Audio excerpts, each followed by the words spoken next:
Hi, guys. We are back. It is Wednesday night, and I'm here with Rob and our guests this evening, Scott and Abel. Abel. This is normal. This is normal. We are very close. You need to scoot back or so. So anyway, Scott and April Hello. Blayney are here with us this evening. Check 1 2. Check. There it is, you guys. There it is. I do that every week, by the way. You knew it was coming. Yeah. We had to get the check in. Mm-hmm. But for those that did not get an opportunity to read Scott and April's bio, a little bit about them. They are both phenomenal coaches. They specialize in coaching for those that have and suffer from ADHD, which we got into this really awesome discussion about how ADHD and gray area drinking kind of has something to do with one another. And some people who actually suffer from ADHD can feel as though they have a little bit different about them, or they might feel more stressed. And so it can lead to this, but they're also going to share their own story with us this evening. And as always, I'll move back and forth from speaker view so you can see them. But without further ado, welcome, Scott and April. We're so glad that you wanted to join in with us tonight and have this important conversation about ADHD and gray area drinking. But I'd love for you to start with speaking about your experience with alcohol, how you felt you were a gray area drinker, and how you got into your coaching, and tell us a little bit about that. Okay. Well, first of all, thanks for having us. Sure. It's great to see the connection there between what you're doing and what we're doing. There is a lot of overlap. Mm-hmm. So in terms of drinking, my drinking started when I was not even a teenager, way back in the 70s, when it was cool to raid your parents' liquor cabinet and go and drink with your buddies. And then that just sort of perpetuated through university and whatnot. And then April and I met, and we actually met at church. Something that happened when I was in my early 20s was I got really, really drunk one night, which was nothing new. This was in downtown Toronto. Mm-hmm. And I ended up I got drunk in Toronto too. Oh, no way. I did, for real. Like, I was in college, and not to take over the conversation, but we went there, and the drinking age was only 19, I think, when I was there. Okay. And I was like, hell yes, I can legally drink when I'm here. I was in college, and I just got annihilated. We were at some bar. It was quite an interesting town. Anyways, go ahead. Yeah, and actually just across the bridge from where we are in Quebec, the drinking age is 18. So oh my gosh. Oh wow. 18, wow. You would all pile in the car and drive to Quebec, and then you would go here, come back to Ontario and drink it. Good Lord. So, that was normal, right? Right. Yes. Our generation, we wanted to drink. It's true. That was the thing. So anyways, back to my story. So I was out with my brother. It was Thanksgiving weekend. Family had come to Toronto. My family at the time lived in Ottawa, which is where we are right now. And my brother and I went out with a couple of friends. We got really drunk. My brother left early, and then I left a few minutes later, and I got into a fight out in the street. I started it. Just, it was my own fault. Defending someone's bicycle that he didn't know. It's a stupid story. Anyway, I got beat up pretty bad, and I ended up in the hospital that night, and they had to stitch my ear back together. It still feels kind of weird if you. They knocked me Wow, out. this was like a barn burner fight, like no joke fight. Irish guys, wasn't it? Yeah, they were Irish. They didn't even speak English. Oh, so fitting for St. Patty's Day, and none of us wore green. How terrible are we? Yeah. I'll go get a shirt. I have some St. Patrick's Day shirts I can bring you. Wow, we're so terrible. And I'm half Irish. Anyways, go ahead. So that changed me, actually, that whole experience. And that's what ultimately led me to becoming, at that time in my early 20s, a born again Christian. And that's how April and I met. We met at church. Yeah. Mm-hmm. And so for many years, we didn't drink at all. Mm-hmm. And then fast forward to 2012, and we left church. We stopped going to church, and our beliefs changed, and that's a whole other conversation. But we started to drink more, and we would get a bottle of wine, or I'd get a case of beer, And we thought, well, why don't we start making our own wine, because it'd be so much cheaper. Like it's like $3 a bottle or something, whatever it works out to, right? So we thought this was a great solution. But then we were having wine like all the time. We'd have to A go glass back of and make dinner. another batch, like. Yeah. Yeah. And so it Make another started- batch. That's hilarious, Scott. Wow. Wait for months to drink it. But Yeah. Oh my gosh. So it became a slippery slope. Yeah. With Yeah. our drinking. And so it was almost like, when you're in your early 20s or late teens, you start drinking and you kind of find your place with it, like, are you going to become like a friend of mine became an alcoholic and he's dead now, Right. died at 50 years. You're right.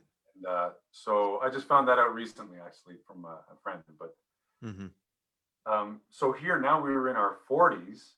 And it was like we were in our 20s. We were starting to explore drinking again, and we were like going too far with it, and then we were cutting back, but we didn't want to give it up, and we were sort of constantly back and forth with it. And finally, we were like, "This is stupid." And part of this is because our social network changed, because like all our friends basically were in the church, but they didn't want, anything to do with us anymore at that point. So fair enough, that's fine. But we still had we had to figure ourselves out again, kind of thing, at, in our 40s, and decide whether or not we believed we were good people or not, and all kinds of stuff, going through our heads. So it was time of experiment again in our lives. So it was, it was interesting. Yeah. Sure. So now we seldom drink. We did get a bottle of wine for Valentine's Day, and actually I was out grocery shopping, and I grabbed. You can buy like one beer off of the shelf, so I bought one beer and I had it with dinner. That was 2 nights ago, I think. Yeah. That's rare now. But it's actually pretty rare that we drink now. Sure. And so that's a good thing. Yeah. And so the connection, I don't know if you want to comment at this point, but I can make the connection with ADHD. Yeah. No, we could definitely do that. And I think there's a distinction here that we kind of glossed over, and I want to make sure we hit it, is that when you were drinking frequently, were you starting to notice that different things in your life were happening, that you weren't feeling good about yourself or where you were? Tell us a little bit, like, how did you get to that point where you pulled back and said, literally, when you began to question the drink, when did that happen? Because you don't go just from A to B. There had to have been something in there that you're like, this isn't working out so well for me. So what was that? Yeah, I think our kids were getting older and seeing us in a very different light, right? They'd always seen us as very committed and going to church a couple of times a week and stuff like that. So they were seeing differences. And the fact that, like sometimes you lose your Saturday or Sunday morning because you don't feel as great. So you sleep in a bit longer, So, and we were trying to build a business on the side back then, so it just wasn't a great use of time. And you just don't feel great the next day. We're like, we're getting kind of old for this. And there were a few times, there were a few times early on when, like, I know for myself, I just got like really ripped drunk, and it was, you lose the whole next day. We went to my parents, and they were, at the time, they're both gone now, but at the time they were living north of Toronto. So we went to do a New Year's Eve. It was like a street house hop kind of thing. You'd go to the first house and you'd have drinks, and then you go to the next house and have dinner. You go to the next house and it was drinks, and then the last house, which was you brought in the New Year. Well, we get to the last house. We've been drinking all night, and the guy starts like giving me tequila and beer, and like I don't even really remember much, of the evening. And so things like that happen, and you think, like, where's my self-control? Where do I draw the line with all this? I really need to have so many drinks in an evening that I'm not even enjoying it anymore. It's not a social thing. It's an addiction, right? Yeah. You're borderline on that. It's if you're doing that all the time, I would say you need like help. But I was like, putting my foot in it, and then I'd come back and I'm not going to do that again. But then, maybe a few months later, I would do it again. It's like, yeah. Yeah. Do I not have a good handle on this? Yeah. And it was a concern for me too, because like my parents weren't religious actually, but they didn't drink. So I didn't grow up with it. And I could go to, say, the high school dances and be the first on the floor because I was just confident enough. I'd go dance with the football players that I knew. And, I didn't need that to have fun. Like I was, that was probably my ADD kicking in, having a lot of fun that way. But so yeah, I was getting a bit concerned too, because I did know that his background in university, that he did drink a lot then. So I didn't know him then. But so there Well, was a concern growing. Yeah, I Yeah. mean, that's so normal to drink a lot when you're in college. I mean, that's usually when a lot of kids, what you do. sow their oats, so to speak. For me, well, I drank and smoked weed any given time during that whole time, anyways, another story for another day. But it is true. I mean, and if my son Nathan is watching, I'm sure he won't mind me saying this, but that's where his drinking really took off, was in college. He was in a fraternity, and a lot of that happened. Which, by the way, I was going to bring this up too, is that he was diagnosed with ADHD early on, and how that affected him. And then finally he just got to a point, he said, I'm not willing to accept this for me. And I don't believe that I have a learning disability. And I don't believe that I have this going on for myself. And I'm choosing not to go this route. And so it changed for him. And I think a lot of it was a misdiagnosis, to be quite honest. And so I'm curious to talk to you about that too. But going back to the drinking, I definitely think that your story is very common of many, many people, whether or not they move farther into the gray area, or they end up severely abusing alcohol where they're in a severe addiction. So I think this is very common. This is a very common trail or path that we take when we are drinking. The other thing I wanted to quickly say before we talk about that is I wanted to acknowledge Ron, Will, and Rachel that are watching right now.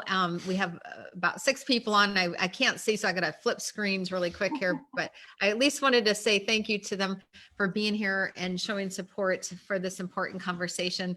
And also, just to say, Scott and April and Rob and I were all part of a group, David Bear's legendary program.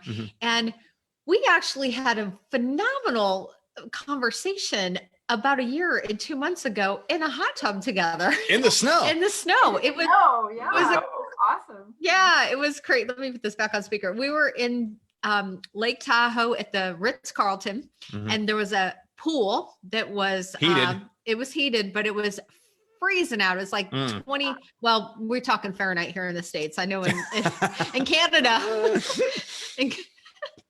we're the only one who says Fahrenheit in the United States. Everyone else says Celsius. But it was about, I want to say it was probably like 20 degrees outside. It was not warm at all. I don't know if that is Celsius, but it was freaking cold. And then they had this hot tub. So we kept going from the hot tub to the pool that wasn't super warm, but it was warm enough. Yeah. And just going from the pool to the hot tub, that like air, I don't know, 20 seconds of running was like crazy, but it was the coolest thing because it was snowing and it was snow all around us, and it was just incredible. But that's when we really had a good time together. We really got to know the two of you, had great conversation in the hot tub. I forget who else was with us that night, but It was we had a good Caitlin. time. Caitlin was in there. Oh, Caitlin, that's right. That's right. Yeah. Yep. So anyways, that's how we know each other. But I would love for you to share, like, what has been your experience with having ADHD for yourselves, and then also, seeing how alcohol can play a part with that, because this is very common. There's not that there's one style of person that starts to have a problem with alcohol. I mean, we're all different. We're all wired different. I do deep assessments with my clients, and everyone's different. There's not like one thing that makes us all want to drink more. So it's not that either, but there are some threads that get sewn in. So what would you say about that? And tell us a little bit about your experience and where you are with that today. Sure. So I retired actually from work about 2 years ago. And I just did a post on Facebook yesterday, late last night, about it. And I talked about how I had been studying like business and marketing and sales and everything for about 10 years. And I was so ready to retire and start building a business. And so I retired. And then 6 months later, I was ready to throw in the towel because I didn't have the organization skills. And it took me a bit of time to figure it out, but it was my ADHD that was getting in the way. And ADHD wasn't what I understood it to be. And the more I talk to people, the more people I gather don't understand what ADHD is. So it's attention deficit hyperactivity disorder. So people think either you can't pay attention or you're hyper or you're both. Mm-hmm. And that's true.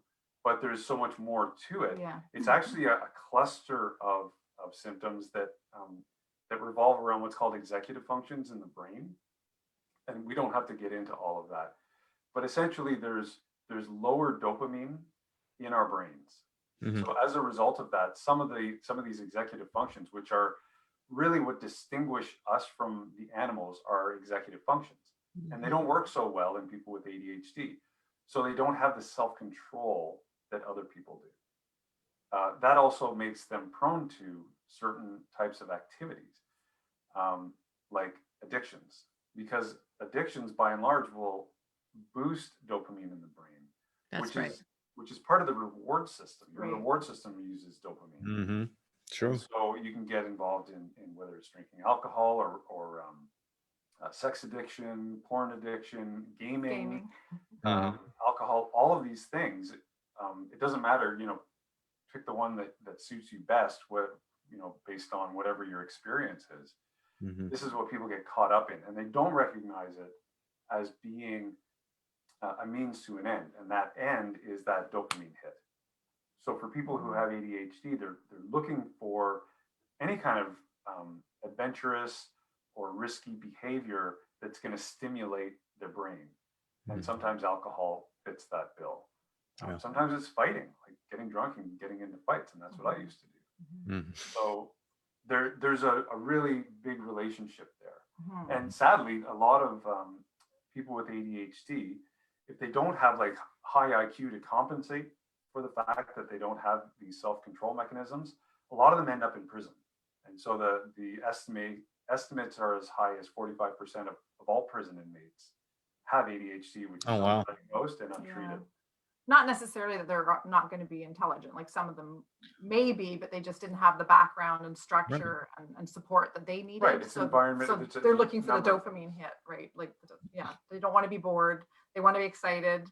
And who wants to feel low, right? So we have very high highs and we have very low lows. And not everyone even is geared towards addictions necessarily, but again, it's going to depend on their childhood and support system and what they feel they need, because a lot of us actually can be quite depressed and anxious.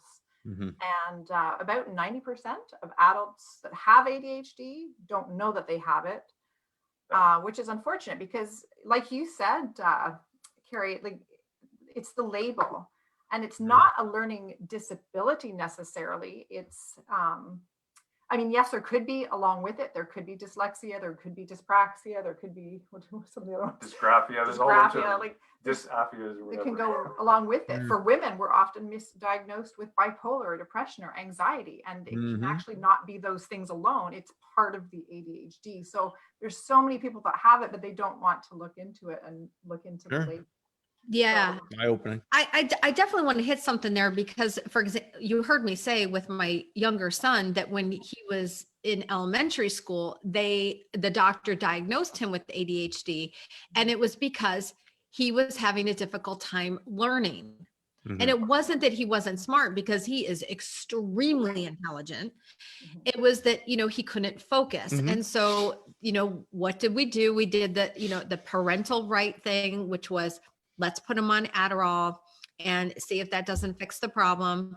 And yes, he paid attention more in school, but this kid went from this like super awesome personality to just so like vanilla. And we were noticing that. And more importantly, he came to us and he said, I don't want to take this anymore. I don't like the way that I feel on it. I don't feel like me. And at that time he's always been involved with sports, and it was, as part of the sports thing. And then it wasn't allowing him to play sports at his highest level, but he had the IEP in school and all that kind of stuff. So there is this correlation. I want to make sure we say that, because there is a correlation between a learning disability and having ADHD, and they go hand in hand, which is good and bad. I get it. But I also know people I probably would be diagnosed with it, quite honestly. I bounce, I can juggle multiple things. And that is a fact. I had this intellect scan done, which is what I offer for my clients. And I am very high on the non-structure processing realm, meaning I can juggle multiple things at one time. Like my computer window usually has, 15 windows up. That's how my brain operates. Oof. And I can manage it. I Right. can't focus completely on all of them at the same time, but I can juggle and bounce. And to me, that's a blessing. I take that as it's a beautiful gift that I have. But if it's not directed properly, so I guess I was leading into the question of how do you know if it correlates with a learning disability, number one. And the second thing is, for people who do have ADHD or suspect that they do, it's not a bad thing. It's just No. not a thing. And this is part of the gray area drinking label or the alcoholic label or the severely abusing or the addict or the recovery and all these labels that we have. Well, let me Yeah. jump in really quick because, from what I just heard Scott say, right, there's a lot that we as society are not aware of the label, right? Yeah. And I think for me, it just sounds like to me, it's easier just to say, oh, ADHD, here's a pill, good to go, move Yeah. on, go to the next one, go to the next one, go to the next one. And I think, my eyes are wide open right now, and I'm really curious as to what you guys are up to because I think this could help a lot of people. Oh yeah. Yeah, well, there's a Amazing. saying that pills don't teach skills. Right. And really, that's the crux of the matter. Mhm. So by taking a pill like Adderall or Ritalin or the Concerta, there's a whole bunch of them. Yeah. What it's doing is it's targeting parts of the brain to increase the amount of dopamine. Mhm. So, like caffeine can increase the amount of dopamine in the brain, but it's not the right part of the brain, so it doesn't help you focus. Same with cocaine; it does the same thing, right? So you're basically, by taking something like Adderall and Ritalin, you're taking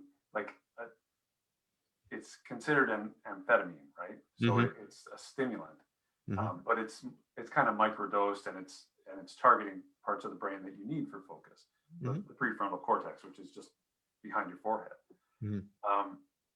So you can improve your focus and reduce your distractibility. That doesn't mean that you're going to focus on the right thing. That means that you can focus on your video game for even longer, or you can focus on, I don't That's not know, helpful. watching kitten videos for like hours on end. Oh, Yeah. I know somebody that does that. Not us. I promise.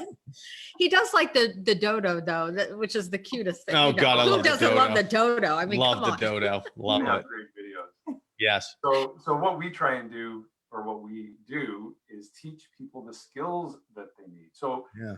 if you think of your intellect or your soul, we'll call it your soul, as being the driver, and your body, including your brain, as being the car.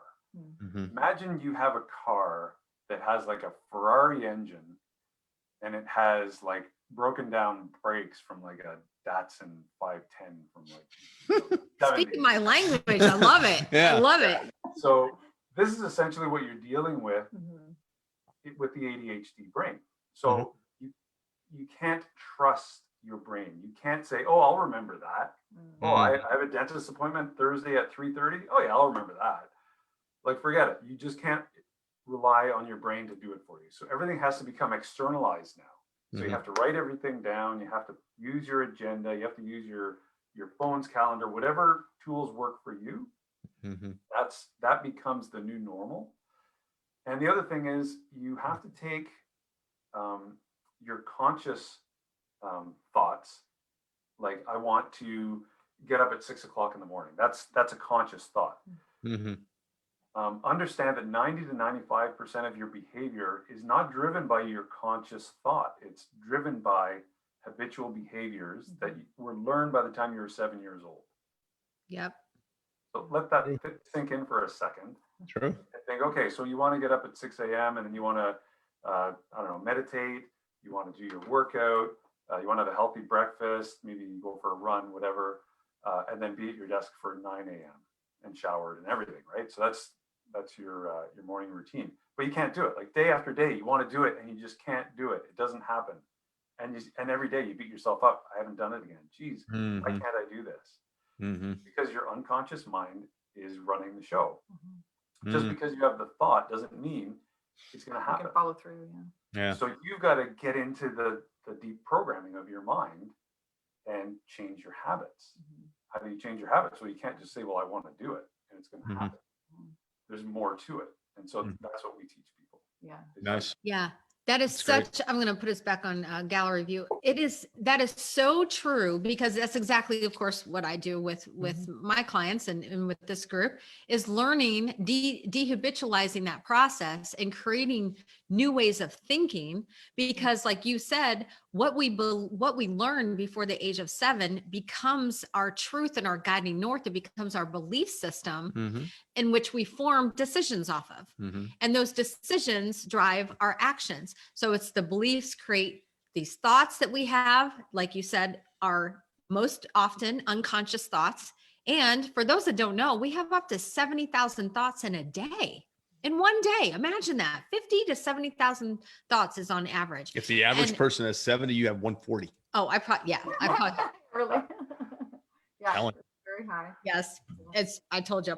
But yeah, I'm probably up there at the 70 mark, I'm sure. Yes, no doubt. But here's the thing, it's not like we're consciously thinking about these thoughts. So you're right. We have this Mhm. other guiding system, our subconscious, but which is a good thing, because we want our brain to learn habits, because that's how we stay efficient. Our brain was designed to survive, not thrive. So when we have ways that we can condense it, think of like a hard drive, and we learn the shortcut for our computer system, then we're able to process the information, and we're able to move quicker, like brushing your teeth, driving your car, writing with your right hand, whatever. So we want to have those habits that are easy and quick and fast. Right. But to Scott's point, if we are letting that subconscious run our show and run our life, and we're not able to focus, because a lot of this does have to do with our prefrontal cortex, where we rationalize our thinking. Mhm. And if the brain is not understanding and comprehending that, and there is this dopamine deficiency, then we run the risk of what's driving us. So this is a real, it's a real problem. Mhm. And it becomes, and this is exactly the same as with drinking, is it becomes this habitual process for us. And it becomes something that, oh, this made us feel good, we got to remember that. Then that becomes a shortcut. Yeah. Oh yeah, when I feel like crap, I just have a drink. Or when I'm, when I get home from work, that's just what I do. I just pour a drink. That's just what I do. That was my thing. It's just who I am. I Mhm. like my wine. What's the big deal? So these are all real things. And I'm glad that we brought this to the table. I'm Mhm. really glad that we're able to shed a light on Huge connection. on Huge ADHD. connection. Yeah.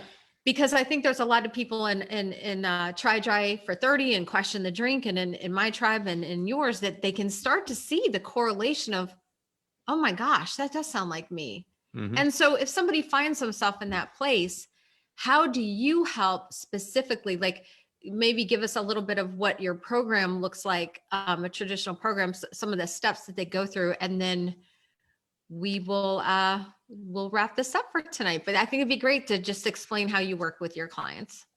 Sure. Well, we do one-on-one coaching. We have plans to go with a group coaching program in the future. Nice. But we have our movers method, and movers is an acronym. It's meditation, organization, visualization, exercise, rewiring the brain, and strengths, which is capitalizing on where you are strong, where your interests are, where your abilities are, that sort of thing. So we work on that. We also start with more of a foundation around just mental health, getting good health, good sleep habits, things like that. These are, someone who is sleep deprived can basically drive a car like they're legally drunk. Mhm. Absolutely. Yeah. And if they have ADHD, it's even worse.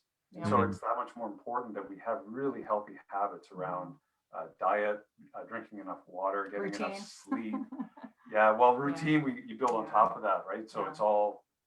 it's all related. Yeah, we often need more sleep than other people. So we also educate on emotions, because there's a lot of shame and guilt involved with ADHD, Mhm. especially if you're getting in habits like, with drinking, or, or whatever else, going on in your life, because you continue to beat yourself up, right? So we get into that with people and looking at, the childhood, because as children, if you do have those kind of traits, you didn't get the support that you needed, right? Like often, the parents don't get it even, right? So that they're treating the children so that, like, go do your homework, go get this done, and they can only sometimes, or we can sometimes only take one instruction at a time, or we're not going to hear the rest, right? Mm-hmm. So there's just so much about it that affects who you are as a person and your self-esteem. So there's an awful lot of people struggling, with that, and even marriages. I mean, so many marriages, like there's a lot of divorce within ADHD. Sure. Oh, wow. Yeah. I didn't think about that either. It can affect your relationships. By the way, I just want to give a shout out. Chris has joined us and he said, big subject here, guys. Ron says the meds do help in some cases, but learning to cope helps more. Yes, it can suppress your personality. And Chris responded with amen. There are more comments, but I can't see them on my view, but thank you guys for being here. And explaining and please that. share this story, because what April and Scott are doing is just amazing. And I think, I've learned so much tonight from you guys. I'm really curious about it, because I think this is going to affect a lot of people, and your calling to help is just awesome. And I appreciate you sharing this with us, because I never put it together. Right. I mean, we knew what we knew, and just this brief conversation has given us such an insight to what you're up to. And I think it's really awesome. And man, I'm excited to see what you guys do. And here's the thing. I know this is true for both Scott and April, like it is for me. Mm-hmm. So a lot of what I coach on is about habits, right? Is Mm-hmm. about drinking. I focus on drinking, Mm-hmm. but here's the thing. And my clients know this. And if you're one of my clients, this is true. While we talk and we focus on drinking, the principles that you're being coached on and what you learn in these tools of disruption can be applied to all areas of life. Mm-hmm. It's the same thing what Scott and April are coaching their clients on too, is that just because we have this thing, we can learn to not only thrive, we can really start to focus that energy into something that's going to better service, instead of us just being unconscious about it and not having that awareness. Yeah. Because that's the secret here, guys. It's always about the awareness. Mm-hmm. Who cares what the problem is? It's once you bring awareness to Mm-hmm. it, you can't unsee it. It is Mm-hmm. right in front of your face. And I always say you have two paths to go on, right or left. Mm-hmm. Now that you know your choice, you get to make the decision which way you're going to go. And that's so why I love what you do, like, because you're not in judgment or anything, and right, so it's just helpful for people to get a hold of looking at themselves and building that awareness. Yes. Mm-hmm. Yes, absolutely. Well, I just want to thank you both for being our guests this evening, sharing your story, enlightening us about ADHD, how that intercedes with drinking and your own personal direct story. Connection, really, direct really connection. Unbelievable.